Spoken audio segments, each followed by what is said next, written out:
The power is in our hands. We are not destined to be the servants of white folk. That is not the destiny of black folk. No way. And we have to change this idea, because many of us are still operating on that concept. As I said this morning, many of us go to these schools to become what? Qualified. To work for whom? For them. Why do we assume that they're going to have the jobs for us? Yes. These people are having difficulty making jobs for themselves. The greatest problems that the Europeans are facing today, and the European economies are facing today, is that they are not generating enough jobs for their own people. And even though America is bragging about the millions of jobs it's creating,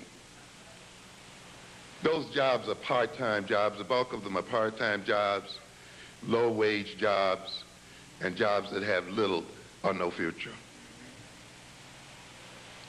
So when people talk about creating jobs, you got to ask what kind of jobs are being created.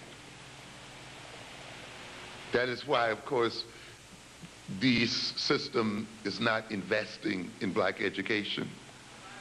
It no longer needs black people to maintain its employment structure. You see it bringing in people from outside of the nation to be employed. You see it even is hiring in the world itself, in other nations and other places. Already it has reached the point where its need for black males is pretty much saturated. And it literally then is warehousing us in the jails and prisons and provoking us to kill each other and to destroy each other out here in these streets. And yet we are still organizing the education of our children as if the white man still has jobs waiting for them in multitudes. How different our education would be if we sent our children to school to create jobs for themselves.